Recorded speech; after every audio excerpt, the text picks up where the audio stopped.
ಓಂ ಶಾಂತಿ. ದಿನಾಂಕ 17/5/2020. ಪ್ರಾತಃ ಮುರಳಿ. ಅವ್ಯಕ್ತ ವಾಗ್ದಾದ. ರಿವೈಸ್ ದಿನಾಂಕ 13/1/86. ಮಧುಬನ. ಬ್ರಾಹ್ಮಣ ಜೀವನ ಸದಾ ಅಪರಿಮಿತ ಖುಷಿಗಳ ಜೀವನ. ಇಂದು ಬಾಪ್ದಾದ ತನ್ನ ಪವಿತ್ರ ಮತ್ತು ಖುಷಿಯಾದ ಹಂಸಗಳ ಸಭೆಯನ್ನು ನೋಡುತ್ತಿದ್ದಾರೆ. ಎಲ್ಲರೂ ಪವಿತ್ರತೆಯ ಜೊತೆಗೆ ಖುಷಿಯಾಗಿಯೂ ಸದಾ ಇರುತ್ತೀರೇ? ಹೋಲಿ ಎಂದರೆ ಪವಿತ್ರತೆಯ ಪ್ರತ್ಯಕ್ಷ ಗುರುತು, ಹ್ಯಾಪಿ ಎಂದರೆ ಖುಷಿ ಸದಾ ಪ್ರತ್ಯಕ್ಷ ರೂಪದಲ್ಲಿ ಕಾಣಿಸುತ್ತದೆ. ಒಂದು ವೇಳೆ ಖುಷಿ ಇಲ್ಲ ಎಂದರೆ ಅವಶ್ಯವಾಗಿ ಯಾವುದೋ ಅಪವಿತ್ರತೆ, ಅಂದರೆ ಸಂಕಲ್ಪ ಮತ್ತು ಕರ್ಮ ಯಥಾರ್ಥವಾಗಿ ಇಲ್ಲ, ಆದ್ದರಿಂದ ಖುಷಿ ಇಲ್ಲ. ಅಪವಿತ್ರತೆ ಎಂದು ಕೇವಲ ಪಂಚವಿಕಾರಗಳಿಗೆ ಹೇಳಲಾಗುವುದಿಲ್ಲ, ಆದರೆ ಸಂಪೂರ್ಣ ಆತ್ಮಗಳಿಗಾಗಿ, ದೇವಾತ್ಮ ಆಗುವಂತವರಿಗಾಗಿ ಅಯಥಾರ್ಥ, ವ್ಯರ್ಥ, ಸಾಧಾರಣ ಸಂಕಲ್ಪ, ಮಾತು ಮತ್ತು ಕರ್ಮವು ಸಂಪೂರ್ಣ ಪವಿತ್ರತೆ ಎಂದು ಹೇಳಲಾಗುವುದಿಲ್ಲ. ಸಂಪೂರ್ಣ ಸ್ಥಿತಿಯ ಸಮೀಪ ತಲುಪುತ್ತಿದ್ದೀರಿ. ಆದ್ದರಿಂದ ವರ್ತಮಾನ ಸಮಯದ ಪ್ರಮಾಣ ವ್ಯರ್ಥ ಮತ್ತು ಸಾಧಾರಣ ಕರ್ಮ ಇರಬಾರದು. ಇದರಲ್ಲಿಯೂ ಸಹ ಪರಿಶೀಲನೆ ಮತ್ತು ಪರಿವರ್ತನೆ ಬೇಕು. ಎಷ್ಟು ಸಮರ್ಥ ಮತ್ತು ಶ್ರೇಷ್ಠ ಸಂಕಲ್ಪ, ಮಾತು ಮತ್ತು ಕರ್ಮವಿರುತ್ತದೆಯೋ ಅಷ್ಟೇ ಸದಾ ಖುಷಿಯ ಹೊಳಪು, ಖುಷಿಯ ಅದೃಷ್ಟದ ಪ್ರಕಾಶ ಅನುಭವವಾಗುತ್ತದೆ ಮತ್ತು ಅನುಭವ ಮಾಡಿಸುತ್ತದೆ. ಪವಿತ್ರತೆಯನ್ನು ಎಲ್ಲಿಯವರೆಗೆ ಧಾರಣೆ ಮಾಡಿದ್ದಾರೆ, ವ್ಯರ್ಥ ಮತ್ತು ಸಾಧಾರಣತೆ ಇದುವರೆಗೂ ಎಲ್ಲಿಯವರೆಗೆ ಇದೆ ಎಂಬ ಈ ಎರಡು ವಿಚಾರಗಳನ್ನು ಬಾಪ್ದಾದ ಎಲ್ಲ ಮಕ್ಕಳಲ್ಲಿ ಪರಿಶೀಲನೆ ಮಾಡುತ್ತಿದ್ದರು. ಮತ್ತು ಆತ್ಮೀಯ ಖುಷಿ, ಅವಿನಾಶಿ ಖುಷಿ, ಆಂತರಿಕ ಖುಷಿ ಎಲ್ಲಿಯವರೆಗೆ ಇರುತ್ತದೆ. ಎಲ್ಲ ಬ್ರಾಹ್ಮಣ ಮಕ್ಕಳ ಬ್ರಾಹ್ಮಣ ಜೀವನ ಧಾರಣೆ ಮಾಡುವ ಲಕ್ಷ್ಯವೇ ಸದಾ ಖುಷಿಯಾಗಿರುವುದಾಗಿದೆ. ಖುಷಿಯ ಜೀವನ ವ್ಯತೀತ ಮಾಡುವುದಕ್ಕಾಗಿಯೇ ಬ್ರಾಹ್ಮಣರಾಗಿದ್ದೀರಿ. ಪುರುಷಾರ್ಥದ, ಶ್ರಮದ ಅಥವಾ ಒಂದಲ್ಲ ಒಂದು ಗೊಂದಲದಲ್ಲಿರುವುದಕ್ಕಾಗಿ ಬ್ರಾಹ್ಮಣರು ಆಗಿಲ್ಲ. ಆತ್ಮೀಯ ಆಂತರಿಕ ಖುಷಿ ಅಥವಾ ಅತೀಂದ್ರಿಯ ಸುಖ ಯಾವುದು ಇಡೀ ಕಲ್ಪದಲ್ಲಿ ಪ್ರಾಪ್ತವಾಗಲು ಸಾಧ್ಯವಿಲ್ಲ, ಅದನ್ನು ಪ್ರಾಪ್ತಿ ಮಾಡಿಕೊಳ್ಳುವುದಕ್ಕಾಗಿ ಬ್ರಾಹ್ಮಣರಾಗಿದ್ದೀರಿ. ಆದರೆ ಖುಷಿ ಯಾವುದೋ ಸಾಧನದ ಆಧಾರದ ಮೇಲೆ, ಯಾವುದೋ ಸೀಮಿತದ ಪ್ರಾಪ್ತಿಯ ಆಧಾರದ ಮೇಲೆ ಅಥವಾ ಸ್ವಲ್ಪ ಸಮಯದ ಸಫಲತೆಯ ಆಧಾರದ ಮೇಲೆ, ಮಾನ್ಯತೆ ಅಥವಾ ಹೆಸರು ಪ್ರಸಿದ್ಧಿಯ ಆಧಾರದ ಮೇಲೆ, ಮನದ ಸೀಮಿತದ ಇಚ್ಛೆಗಳ ಆಧಾರದ ಮೇಲೆ, ಅಥವಾ ಇದೇ ಚೆನ್ನಾಗಿದೆ ಎನಿಸುತ್ತದೆ, ವ್ಯಕ್ತಿ ಇರಲಿ, ಸ್ಥಾನ ಅಥವಾ ವೈಭವವಿರಲಿ, ಈ ರೀತಿ ಮನದ ಇಚ್ಛೆಗೆ ಪ್ರಮಾಣವಾಗಿ ಖುಷಿಯ ಪ್ರಾಪ್ತಿಯ ಆಧಾರವಂತೂ ಇಲ್ಲವೇ ಎಂಬುದನ್ನು ಪರಿಶೀಲಿಸಿಕೊಳ್ಳಿ. ಈ ಆಧಾರಗಳಿಂದ ಖುಷಿಯ ಪ್ರಾಪ್ತಿ ಇದೇನೂ ವಾಸ್ತವಿಕ ಖುಷಿಯಲ್ಲ, ಅವಿನಾಶಿ ಖುಷಿಯಲ್ಲ. ಆಧಾರ ಅಲುಗಾಡಿತು ಎಂದರೆ ಖುಷಿಯೂ ಅಲುಗಾಡುತ್ತದೆ. ಅಂತಹ ಖುಷಿ ಪ್ರಾಪ್ತಿ ಮಾಡಿಕೊಳ್ಳುವುದಕ್ಕಾಗಿ ಬ್ರಾಹ್ಮಣರಾಗಿಲ್ಲ. ಅಲ್ಪಕಾಲದ ಪ್ರಾಪ್ತಿಯ ಮೂಲಕ ಖುಷಿ ಇದಂತೂ ಜಗತ್ತಿನವರ ಬಳಿಯೂ ಇದೆ. ಅವರುಗಳ ಸ್ಲೋಗನ್ ತಿನ್ನಿರಿ, ಕುಡಿಯಿರಿ, ಮಜಾ ಮಾಡಿರಿ ಎಂದೇ ಆಗಿದೆ. ಆದರೆ ಆ ಅಲ್ಪಕಾಲದ ಆಧಾರ ಸಮಾಪ್ತಿಯಾಯಿತು ಎಂದರೆ ಖುಷಿಯೂ ಸಮಾಪ್ತಿಯಾಗುತ್ತದೆ. ಅಂತೆಯೇ ಬ್ರಾಹ್ಮಣ ಜೀವನದಲ್ಲಿಯೂ ಈ ಆಧಾರಗಳಿಂದ ಖುಷಿಯ ಪ್ರಾಪ್ತಿಯಾಯಿತು ಎಂದರೆ ಬಾಕಿ ಅಂತರವೇನಾಯಿತು? ಖುಷಿಗಳ ಸಾಗರನ ಮಕ್ಕಳಾಗಿದ್ದೀರಿ ಎಂದಾಗ ಪ್ರತಿ ಸಂಕಲ್ಪದಲ್ಲಿ, ಪ್ರತಿ ಕ್ಷಣ ಖುಷಿಯ ಅಲೆಗಳಲ್ಲಿ ತೇಲಾಡುವವರಾಗಿದ್ದೀರಿ. ಸದಾ ಖುಷಿಗಳ ಭಂಡಾರವಾಗಿದ್ದೀರಿ. ಇದಕ್ಕೆ ಪವಿತ್ರ ಮತ್ತು ಖುಷಿಯ ಹಂಸ ಎಂದು ಹೇಳಲಾಗುತ್ತದೆ. ಯಾವುದೇ ಸೀಮಿತದ ಆಧಾರವಿಲ್ಲದೆ ಸದಾ ಆಂತರಿಕ ಖುಷಿಯಲ್ಲಿರುವ ಲಕ್ಷ್ಯವೇನಿದೆ, ಬಾಪ್ದಾದ ಅದನ್ನು ನೋಡುತ್ತಿದ್ದರು. ಆ ಲಕ್ಷ್ಯದಿಂದ ಬದಲು ಮತ್ತು ಸೀಮಿತದ ಪ್ರಾಪ್ತಿಗಳ ಚಿಕ್ಕ ಚಿಕ್ಕ ಗಲ್ಲಿಗಳಲ್ಲಿ ಸಿಕ್ಕಾಕಿಕೊಳ್ಳುವ ಕಾರಣ ಕೆಲವು ಮಕ್ಕಳು ಲಕ್ಷ್ಯ ಅಂದರೆ ಗುರಿಯಿಂದ ದೂರವಾಗುತ್ತಾರೆ. ಹೈವೇಯನ್ನು ಬಿಟ್ಟು ಗಲ್ಲಿಗಳಲ್ಲಿ ಸಿಕ್ಕಿಕೊಳ್ಳುತ್ತಾರೆ. ತಮ್ಮ ಲಕ್ಷ್ಯ ಖುಷಿಯನ್ನು ಬಿಟ್ಟು ಸೀಮಿತದ ಪ್ರಾಪ್ತಿಗಳ ಹಿಂದೆ ತೊಡಗುತ್ತಾರೆ. ಇಂದು ಹೆಸರು ಪ್ರಸಿದ್ಧಿಯಾಯಿತು ಅಥವಾ ಕೆಲಸವಾಯಿತು, ಇಚ್ಛೆ ಪೂರ್ಣವಾಯಿತು, ಆಗ ಖುಷಿಯಿದೆ. ಮನದ ಇಚ್ಛೆ, ಸಂಕಲ್ಪದ ಇಚ್ಛೆ ಪ್ರಾಪ್ತಿಯಾಯಿತು, ಆಗ ಬಹಳ ಖುಷಿಯಿದೆ. ಸ್ವಲ್ಪವೇ ಕಡಿಮೆಯಾಯಿತು ಎಂದಾಗ ಲಕ್ಷ್ಯ ಅಲ್ಲಿಯೇ ಉಳಿಯುತ್ತದೆ, ಲಕ್ಷ್ಯ ಸೀಮಿತದ್ದಾಗುತ್ತದೆ. ಆದ್ದರಿಂದ ಅಮಿತದ ಅವಿನಾಶಿ ಖುಷಿಯಿಂದ ದೂರವಾಗುತ್ತಾರೆ ಎಂದಾಗ ಬಾಪ್ತಾದ ಇದಕ್ಕಾಗಿಯೇ ಬ್ರಾಹ್ಮಣರಾದಿರೆ ಎಂದು ಮಕ್ಕಳನ್ನು ಕೇಳುತ್ತಾರೆ. ಆದ್ದರಿಂದ ಇದಕ್ಕಾಗಿಯೇ ಈ ಆತ್ಮೀಯ ಜೀವನವನ್ನು ತನ್ನದಾಗಿ ಮಾಡಿಕೊಂಡಿದ್ದೀರೆ. ಇದಂತೂ ಸಾಧಾರಣ ಜೀವನವಾಗಿದೆ, ಇದಕ್ಕೆ ಶ್ರೇಷ್ಠ ಜೀವನ ಎಂದು ಹೇಳಲಾಗುವುದಿಲ್ಲ. ಯಾವುದೇ ಕರ್ಮ ಮಾಡಿ, ಎಷ್ಟೇ ದೊಡ್ಡ ಸೇವೆಯ ಕೆಲಸವಾಗಿರಲಿ, ಆದರೆ ಆ ಸೇವೆ ಆಂತರಿಕ ಖುಷಿ, ಆತ್ಮೀಯ ಮೋಜು, ಅಮಿತದ ಪ್ರಾಪ್ತಿಯಿಂದ ಕೆಳಗೆ ಕರೆತರುತ್ತದೆ ಎಂದರೆ ಸೀಮಿತದಲ್ಲಿ ಕರೆತರುತ್ತದೆ. ಇಂದು ಮೋಜು, ನಾಳೆ ತಬ್ಬೆಬ್ಬು, ಇಂದು ಖುಷಿ, ನಾಳೆ ವ್ಯರ್ಥದ ಗೊಂದಲದಲ್ಲಿ ಹಾಕುತ್ತದೆ, ಖುಷಿಯಿಂದ ವಂಚಿತ ಮಾಡುತ್ತದೆ. ಅಂತಹ ಸೇವೆಯನ್ನು ಬಿಟ್ಟು ಬಿಡಿ, ಆದರೆ ಖುಷಿಯನ್ನು ಬಿಡಬೇಡಿ. ಸತ್ಯ ಸೇವೆ ಸದಾ ಅಮಿತದ ಸ್ಥಿತಿಯ, ಅಮಿತದ ಖುಷಿಯ ಅನುಭವ ಮಾಡಿಸುತ್ತದೆ. ಒಂದು ವೇಳೆ ಅಂತಹ ಅನುಭೂತಿ ಇಲ್ಲವೆಂದಾಗ ಅದು ಮಿಶ್ರಿತ ಸೇವೆಯಾಯಿತು, ಸತ್ಯ ಸೇವೆ ಆಗಲಿಲ್ಲ. ಸೇವೆಯ ಮೂಲಕ ಸ್ವ ಉನ್ನತಿ, ಸ್ವಪ್ರಾಪ್ತಿ, ಸಂತುಷ್ಟತೆ ಮತ್ತು ಮಹಾನತೆಯ ಅನುಭೂತಿ ಆಯಿತೆ ಎಂಬ ಲಕ್ಷ್ಯವನ್ನು ಸದಾ ಇಟ್ಟುಕೊಳ್ಳಿರಿ. ಸಂತುಷ್ಟತೆಯ ಮಹಾನತೆ ಇರುವಲ್ಲಿ ಅವಿನಾಶಿ ಪ್ರಾಪ್ತಿಯ ಅನುಭೂತಿಯಾಗುತ್ತದೆ. ಸೇವೆ ಎಂದರೆ ಹೂಗಳ ತೋಟವನ್ನು ಹಚ್ಚ ಹಸಿರು ಮಾಡುವುದು. ಸೇವೆ ಎಂದರೆ ಹೂಗಳ ತೋಟದ ಅನುಭವ ಮಾಡುವುದು, ಮುಳ್ಳುಗಳ ಕಾಡಿನಲ್ಲಿ ಸಿಕ್ಕಾಕಿಕೊಳ್ಳುವುದಲ್ಲ. ಗೊಂದಲ, ಅಪ್ರಾಪ್ತಿ, ಮನದ ತಬ್ಬೆಬ್ಬು, ಈಗೀಗ ಮೋಜು, ಈಗೀಗ ತಬ್ಬೆಬ್ಬು, ಇದು ಮುಳ್ಳುಗಳಾಗಿವೆ. ಈ ಮುಳ್ಳುಗಳಿಂದ ದೂರ ಮಾಡುವುದು ಅಂದರೆ ಅಮಿತದ ಖುಷಿಯ ಅನುಭವ ಮಾಡುವುದಾಗಿದೆ. ಏನೇ ಆಗಲಿ, ಸೀಮಿತದ ಪ್ರಾಪ್ತಿಯ ತ್ಯಾಗವನ್ನೇ ಮಾಡಬೇಕಾಗಿ ಬರಲಿ, ಕೆಲವು ವಿಚಾರಗಳನ್ನು ಬಿಡಬೇಕಾಗಲಿ, ವಿಚಾರಗಳನ್ನು ಬಿಡಿ, ಆದರೆ ಖುಷಿಯನ್ನು ಬಿಡಬೇಡಿ. ಯಾವುದಕ್ಕಾಗಿ ಬಂದಿದ್ದೀರೋ ಆ ಲಕ್ಷ್ಯದಿಂದ ದೂರವಾಗಬೇಡಿ. ಈ ಸೂಕ್ಷ್ಮ ಪರಿಶೀಲನೆ ಮಾಡಿಕೊಳ್ಳಿರಿ. ಖುಷಿಯಾಗೇನೋ ಇದ್ದೇವೆ, ಆದರೆ ಅಲ್ಪಕಾಲದ ಪ್ರಾಪ್ತಿಯ ಆಧಾರದಿಂದ ಖುಷಿಯಾಗಿರುವುದು, ಇದನ್ನೇ ಖುಷಿ ಎಂದು ತಿಳಿದುಕೊಂಡಿಲ್ಲವೇ? ಎಲ್ಲಿಯೋ ಸೈಟ್ ಸೀನನ್ನೇ ಗುರಿ ಎಂದು ತಿಳಿದುಕೊಂಡಿಲ್ಲವೇ?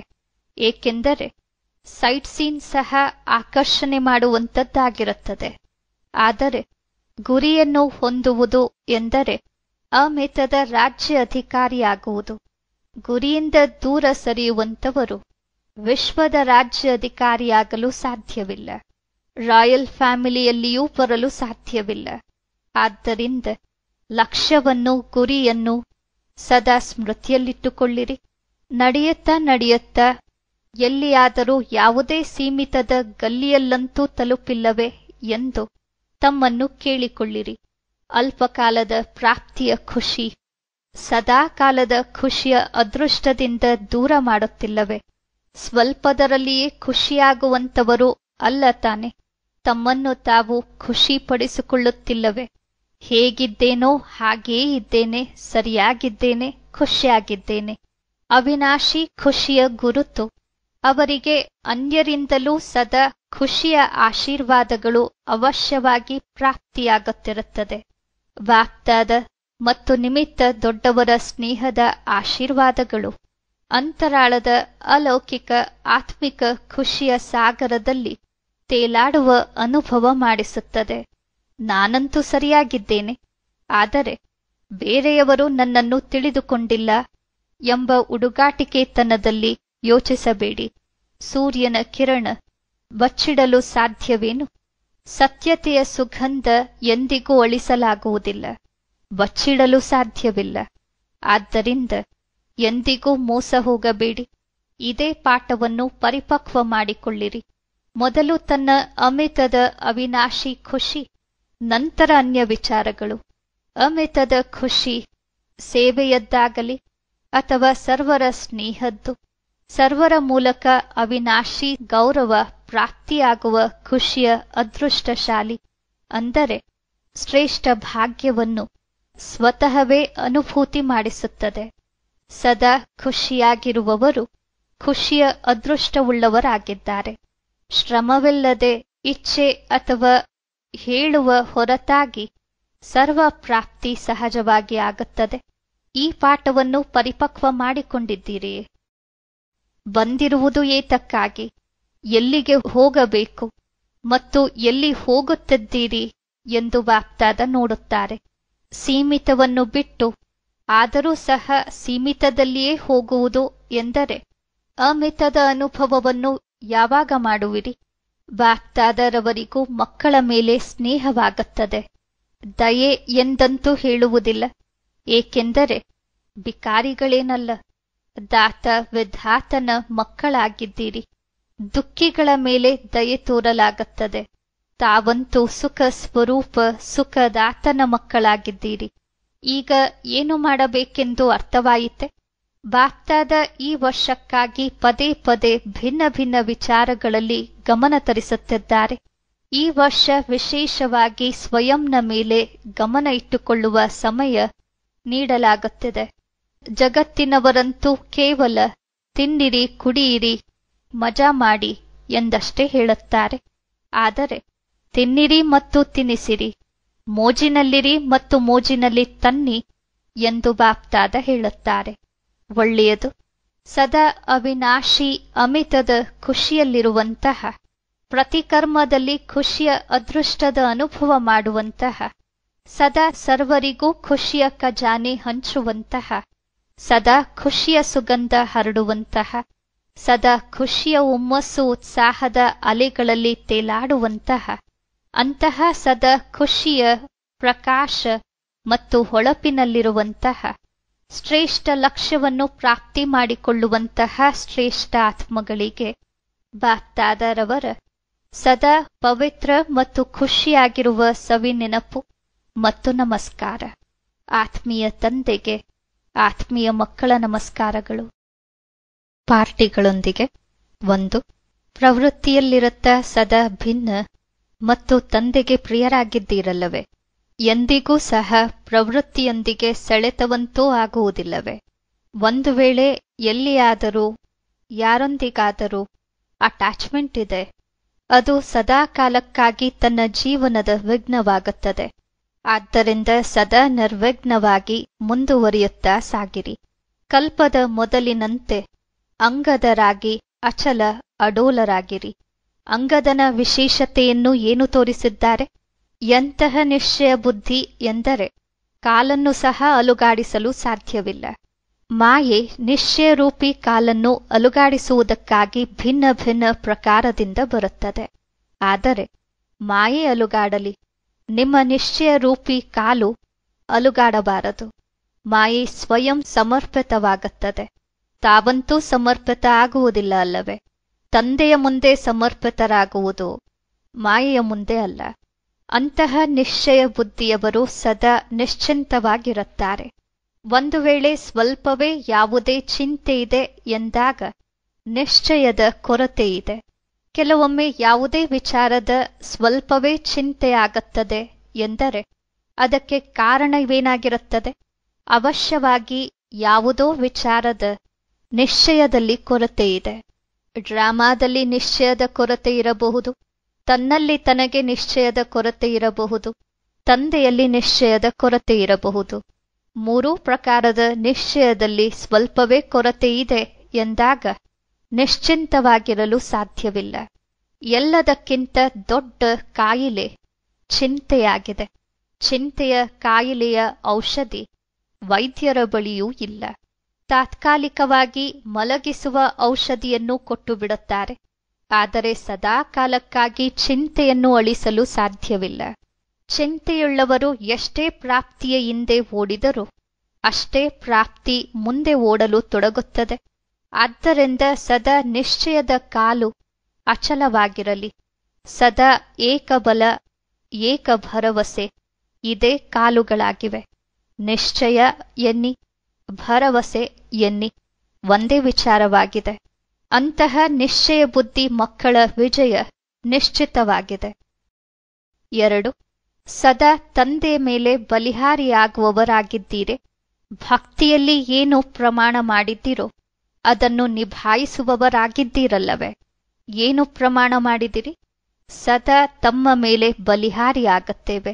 ಬಲಿಹಾರಿ ಎಂದರೆ ಸದಾ ಸಮರ್ಪಿತರಾಗಿ ಬಲಶಾಲಿಯಾಗುವವರು. ಅಂದಹಾಗೆ ಬಲಿಹಾರಿಯಾಗಿದ್ದೀರೋ ಅಥವಾ ಆಗುವವರಿದ್ದೀರೋ? ಬಲಿಹಾರಿಯಾಗುವುದು ಎಂದರೆ ನನ್ನದೇನೂ ಇಲ್ಲ, ನನ್ನತನ ಸಮಾಪ್ತಿ, ಶರೀರವೂ ನನ್ನದಲ್ಲ ಎಂದಾಗ ಎಂದಾದರೂ ದೇಹಾಭಿಮಾನದಲ್ಲಿ ಬರುತ್ತೀರೆ. ನನ್ನದು ಎಂದಾಗ ದೇಹಭಾನ ಬರುತ್ತದೆ. ಇದರಿಂದಲೂ ದೂರ ಇರುವಂತವರು ಇದಕ್ಕೆ ಬಲಿಹಾರಿಯಾಗುವುದು ಎಂದು ಹೇಳಲಾಗುತ್ತದೆ. ಅಂದಹಾಗೆ ನನ್ನತನವನ್ನು ಸದಾ ಕಾಲಕ್ಕಾಗಿ ಸಮಾಪ್ತಿ ಮಾಡುತ್ತಾ ಸಾಗಿರಿ. ಎಲ್ಲವೂ ನಿನ್ನದು, ಇದೇ ಅನುಭವ ಮಾಡುತ್ತಾ ಸಾಗಿರಿ. ಎಷ್ಟು ಅಧಿಕ ಅನುಭವಿಯೋ ಅಷ್ಟೇ ಅಥಾರಿಟಿ ಸ್ವರೂಪ. ಅವರು ಎಂದಿಗೂ ಮೋಸ ಹೋಗಲು ಸಾಧ್ಯವಿಲ್ಲ, ದುಃಖದ ಅಲೆಯಲ್ಲಿ ಬರಲು ಸಾಧ್ಯವಿಲ್ಲ ಎಂದಾಗ ಸದಾ ಅನುಭವದ ಕತೆಗಳನ್ನು ಎಲ್ಲರಿಗೂ ತಿಳಿಸುತ್ತೀರಿ. ಅನುಭವಿ ಆತ್ಮ ಸ್ವಲ್ಪ ಸಮಯದಲ್ಲಿ ಸಫಲತೆಯನ್ನು ಅಧಿಕವಾಗಿ ಪ್ರಾಪ್ತಿ ಮಾಡಿಕೊಳ್ಳುತ್ತಾರೆ. ಒಳ್ಳೆಯದು. ಬೀಳ್ಕೊಡುಗೆಯ ಸಮಯ 14 ಜನವರಿ, ಮಕರ ಸಂಕ್ರಾಂತಿಯ ಸವಿನೆನಪು. ಇಂದಿನ ದಿನದ ಮಹತ್ವವನ್ನು ಸದಾ ತಿನ್ನುವ ಮತ್ತು ತಿನಿಸುವ ಮಹತ್ವವನ್ನಾಗಿ ಮಾಡಿಬಿಟ್ಟಿದ್ದಾರೆ. ಸ್ವಲ್ಪ ತಿನ್ನುತ್ತಾರೆ, ಸ್ವಲ್ಪ ತಿನಿಸುತ್ತಾರೆ. ಅವರು ಎಳ್ಳು ದಾನ ಮಾಡುತ್ತಾರೆ ಅಥವಾ ತಿನ್ನುತ್ತಾರೆ. ಎಳ್ಳು ಅಂದರೆ ಬಹಳ ಚಿಕ್ಕದಾದ ಬಿಂದಿ. ಯಾವುದೇ ವಿಚಾರವಾದರೂ ಚಿಕ್ಕದಾಗಿ ಆಗುತ್ತದೆ ಎಂದಾಗ ಇದು ಎಳ್ಳಿಗೆ ಸಮಾನ ಎಂದು ಹೇಳುತ್ತಾರೆ. ಮತ್ತು ದೊಡ್ಡದಾಗುತ್ತದೆ ಎಂದಾಗ ಪರ್ವತದ ಸಮಾನ ಎನ್ನಲಾಗುತ್ತದೆ. ಅಂದಹಾಗೆ ಪರ್ವತ ಮತ್ತು ಎಳ್ಳು ಬಹಳ ಅಂತರವಾಯಿತಲ್ಲವೇ? ಅಂದಹಾಗೆ ಎಳ್ಳಿನ ಮಹತ್ವ ಏತಕ್ಕಾಗಿ ಇದೆ ಎಂದರೆ ಅತಿ ಸೂಕ್ಷ್ಮ ಬಿಂದುವಾಗುತ್ತೇವೆ. ಬಿಂದು ರೂಪ ಆದಾಗಲೇ ಹಾರುವ ಕಲೆಯ ಪತಂಗ ಆಗುತ್ತೀರಿ. ಅಂದ ಮೇಲೆ ಎಳ್ಳಿನದ್ದು ಸಹ ಮಹತ್ವವಿದೆ. ಮತ್ತು ಎಳ್ಳು ಸದಾ ಮಧುರತೆಯಿಂದ ಸಂಘಟನೆ ರೂಪದಲ್ಲಿ ತರುತ್ತದೆ. ಹಾಗೆಯೇ ಎಳ್ಳನ್ನು ತಿನ್ನುವುದಿಲ್ಲ. ಮಧುರತೆ ಎಂದರೆ ಸ್ನೇಹದಿಂದ ಸಂಘಟಿತ ರೂಪದಲ್ಲಿ ತರುವ ಗುರುತಾಗಿದೆ. ಹೇಗೆ ಎಳ್ಳಿನಲ್ಲಿ ಮಧುರತೆ ಸೇರುತ್ತದೆ ಎಂದಾಗ ಇಷ್ಟವಾಗುತ್ತದೆ, ಹಾಗೆಯೇ ಎಳ್ಳನ್ನು ತಿಂದರೆ ಕಹಿ ಎನಿಸುತ್ತದೆ. ಆದರೆ ಸಿಹಿ ಸೇರಿದಾಗ ಬಹಳ ಇಷ್ಟವಾಗುತ್ತದೆ.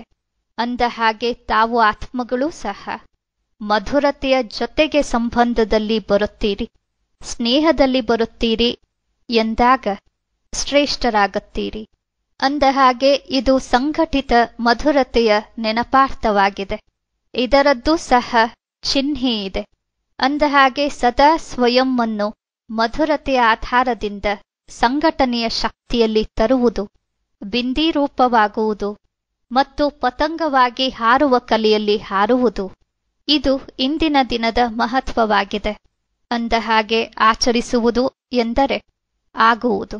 ತಾವು ಆಗಿದ್ದೀರಿ ಮತ್ತು ಅವರು ಕೇವಲ ಸ್ವಲ್ಪ ಸಮಯಕ್ಕಾಗಿ ಆಚರಿಸುತ್ತಾರೆ. ಇದರಲ್ಲಿ ದಾನ ನೀಡುವುದು ಎಂದರೆ ಏನೆಲ್ಲ ನಿಶ್ಶಕ್ತತೆ ಇದೆಯೋ ಅದನ್ನು ದಾನದಲ್ಲಿ ಕೊಟ್ಟುಬಿಡಿ. ಚಿಕ್ಕದಾದ ವಿಚಾರ ಎಂದು ತಿಳಿದು ಕೊಟ್ಟುಬಿಡಿ. ಎಳ್ಳಿನ ಸಮಾನ ಎಂದು ತಿಳಿದು ಕೊಟ್ಟುಬಿಡಿ. ದೊಡ್ಡ ವಿಚಾರವೆಂದು ತಿಳಿಯಬೇಡಿ. ಬಿಡಬೇಕಾಗುತ್ತದೆ, ಕೊಡಬೇಕಾಗುತ್ತದೆ ಅಲ್ಲ.